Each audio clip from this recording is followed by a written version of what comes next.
So how on earth did a war that started with an assassination in Sarajevo end up lighting the fuse for the end of the British Empire in India?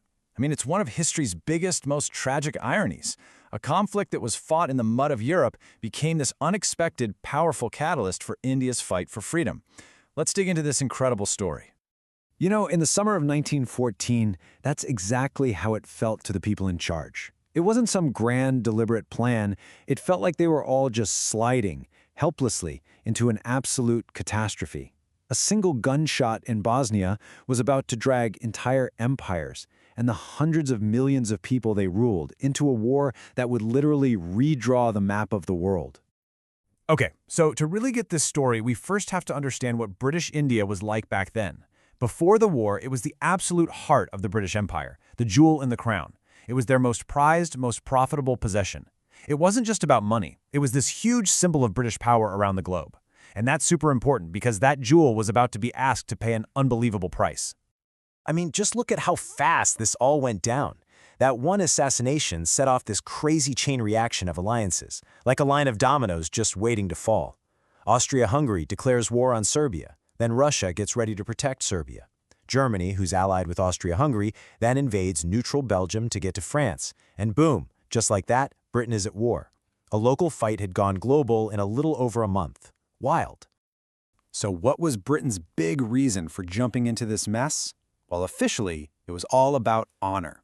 They said they had this sacred duty to defend Belgium because of a treaty that was almost 100 years old. The German chancellor, on the other hand, was totally baffled that Britain would go to war over what he called a scrap of paper. And right there, you see this clash of ideals, honor versus brutal pragmatism, that's going to set the tone for the whole conflict. All right, so let's shift gears and bring our focus to India, because this is where that European war is going to completely change a nation's destiny. See, when Britain declared war, India was automatically at war too. It was part of the empire. But the initial reaction from Indian leaders was, honestly, pretty shocking.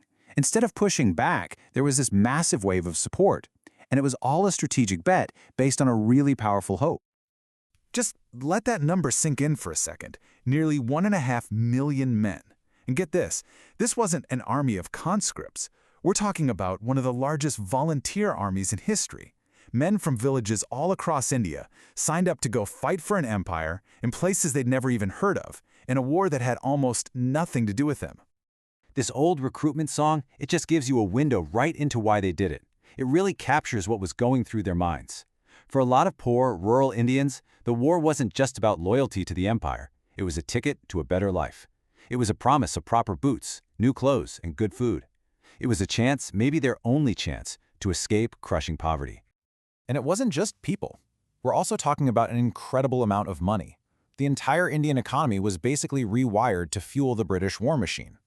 This huge sum was pulled out through things like war loans and new taxes, putting an absolutely crushing weight on people who were already struggling to get by. So you have to ask, why? Why all this support? Well, here's the key. It was a calculated political move. Leaders at the time, including Gandhi, who had just come back to India, they all pretty much believed the same thing. They thought if India showed total loyalty, if it sacrificed for the empire, it would prove it was ready for home rule. That meant governing themselves, kind of like Canada or Australia, but still within the empire. It seemed like the quickest way to get more freedom. But you know, while Indian soldiers were fighting in the trenches of France and the deserts of Mesopotamia, a totally different kind of war was being fought back home. It was an economic and social battle, and it would leave some really deep, lasting scars on the country. Yeah, this chart tells a pretty brutal story. To pay for the war, India's defense spending went up by 300%. And what does that do? It causes massive inflation. So for regular people, the price of basics like wheat almost doubled. The cost of things they needed every day, like salt or kerosene for their lamps, it just skyrocketed. It caused so much misery. And that economic pain, it had a real human cost. With so many men gone from the villages, farms started to fail. You had a whole generation of war widows who were left in a really vulnerable spot. And then, as if that wasn't enough, came the final blow. In 1918, the Spanish flu pandemic swept across an India that was already weakened by war and hunger. It's estimated that it killed between 12 and 13 million people. Just devastating. So the war finally ends in November 1918. India has paid its dues, big time, in blood In money, no question about it. Now it was time for the reward, time for that promise of home rule. But what Britain offered was not what India had hoped for, not even close. This is the exact moment when all that hope just sours into betrayal. Britain's whole strategy after the war can be summed up with a classic phrase, the carrot and stick approach. The plan was basically to offer a few small political reforms, the carrot to keep the moderate Indian leaders happy, while at the same time bringing down the hammer, the stick, on anyone who dared to really dissent. So what was the carrot? It was this complicated-sounding system called diarchy. On paper, it looked like progress. Elected Indian ministers would get to run some of the less important departments, like education or health. But, and this is a huge but, the British kept total control over everything that actually mattered, the purse and the sword, all the money and all the security. It was basically an illusion of power. And then came the stick, the infamous Rowlatt Act. Can you imagine? After nearly 1.5 million men had just fought and died for the freedoms of the British Empire, this is the thank you they get. The government decided to extend its wartime emergency powers, letting them arrest people without a warrant and lock them up without even a trial. It was seen as an absolute slap in the face. And what followed was just a chain reaction. That awful act gets passed in March, and the country just erupts in anger. So in response, Gandhi calls for a non-violent, nationwide strike, a hartal, in early April, and the idea spreads like wildfire. But as tensions kept building and building, they finally just snapped in the city of Amritsar.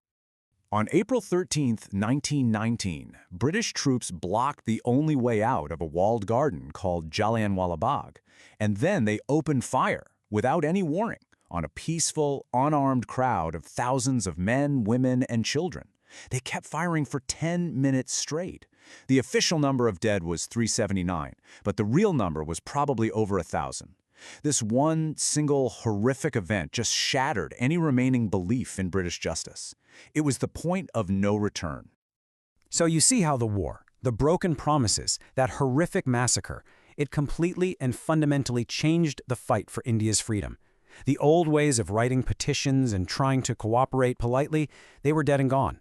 A new, much more defiant path was being forged in the fire of that betrayal. So what was the final result of all this? The freedom struggle transformed. It went from being a conversation among a small group of educated elites to a massive, unstoppable movement of ordinary people. Mahatma Gandhi, the same man who had once supported the war, became the clear leader of this nationwide resistance. And the goal wasn't just home rule anymore. Now, it was Purna Swaraj, complete and total independence. Which really leaves us with this final question to think about. By pulling India so deeply into its war, by demanding so much sacrifice, and then by betraying that hope for a just reward, did the Great War accidentally seal the fate of its own empire in India? Did it turn the question of independence from a matter of if to simply a matter of when?